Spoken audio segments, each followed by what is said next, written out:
Welcome to the Metrics Room. Excited to be with you this week. I have a lot of stuff. We have a lot of stuff to go over, so buckle up. So first thing we want to recognize is our Google 5-star reviews. 5-star reviews are super important for the velocity of leasing and just our growth of our properties. So Sedona and Lakeside both with a 5-star review, and Willow and Citrus both with 2-star reviews.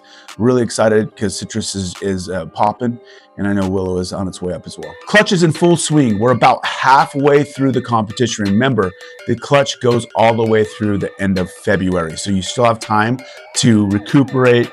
It's basically halftime, so let's get after it. Wanted to recognize a few things as far as just areas that we need to focus on.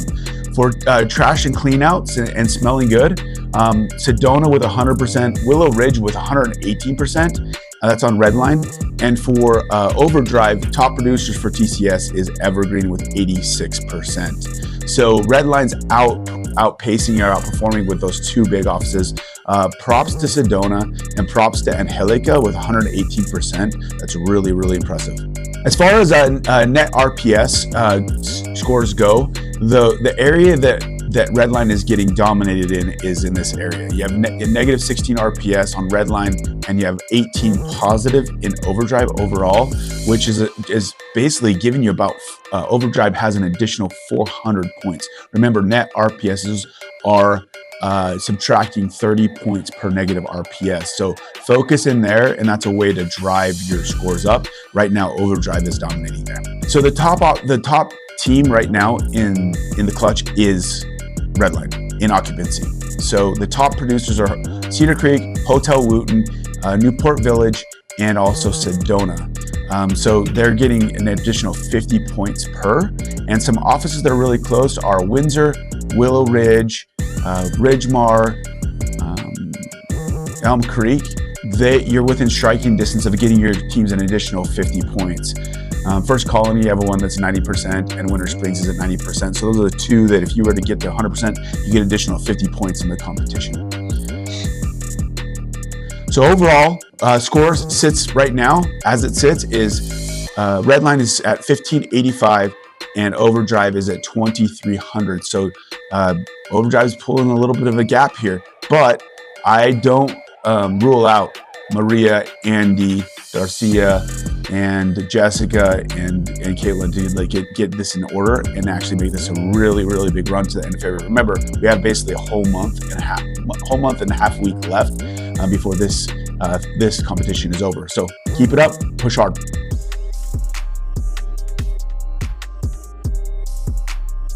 Our highlights for the week is in IVB, Rio leads at 128%. For DQ, our top performing offices are Windsor, Pine Ridge, great work out there, Becky, in Oak Ridge, and Hotel Wooten, Jimmy crushing. So good work there with 0% delinquency. Wanted to shout out two offices in particular that are absolutely crushing. These are offices that have a lot of readiness issues, trying to get homes going, fixing them up. So they're just working as hard as anyone else. We have Brittany and Heather. They're in Forest Hollow. Want to shout them out with positive 8 RPS on the month. That is a big month. They're shooting to get to double digits this month. So great work, ladies. For the top team overall for the company, it's Amber Eckley and Billy Courtney in Countryside, Pueblo, Colorado, with 10 positive RPS on the month. So great work.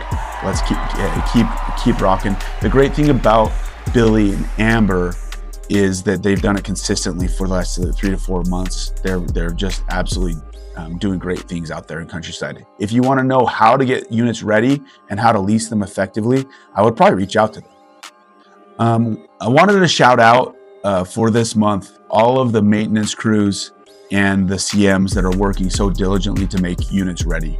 We have a big lift at Silverlands. We're going through, that's part of what we do. We value add and we take care of distressed properties and make them better.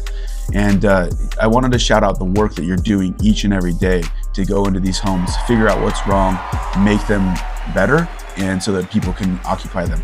You guys make this thing work, this thing happen. Without our CMs and without our maintenance crew, we couldn't do what we do. So thank you to each of you and what you guys do out in the field. I want to review some principles from extreme ownership. This was reviewed last year by Silverlands, but I wanted to go through a couple things. It starts off with understanding the difference between boat 2 and boat 6. In BUD/S, they would go out and they would perform, and what they've realized is they would take these boats and they would perform specific duties or tasks.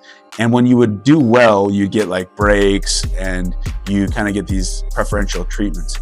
They had boat 2. Boat 2 was consistently number 1 boat. It was always just absolutely dominating all of the other boats first every time. And then you had boat 6 that was not performing well. And boat 6 was historically, like it wasn't historically, but boat 6 consistently was last. And what they decided to do was interesting. They took the leader, the boat crew leader from boat 2, and they put that leader in boat 6. The question is, what do you think happened? The answer quickly is, as soon as the boat 2 leader that was consistently number 1 was placed in boat number 6, they started to do better and better and better, and they started to win the races. What do you think happened to boat 2? Boat 2, they had some good crew members. They were kind of middle of the pack, and they weren't the very best. But what they understand was, from the book, the principle is, in general, there really aren't any bad teams. There's only bad leaders. And we're not saying that to be mean or anything like that, but it's just a principle. In fact, is wherever there are good results, there's always going to be found a really good leader. And when we think about that, as far as just Silverlands is concerned, each of us lead our own specific thing. We all have a job to do. And if we are doing our job, you can see the results really quickly. We either have results or you do not have results. Either you're getting readies, you are leasing effectively, you have DQ scores that are really good or bad. It's just all in the results. And what we need to realize is there really isn't a bad situation. It's just a bad, we're probably not doing our job. We're not leading in that capacity in a way we need to. The question I'd ask you is, if you put the very best talent, if you put, let's say you put our best leaser on a property that's not leasing very well, do you think that you'll start getting leases in that market?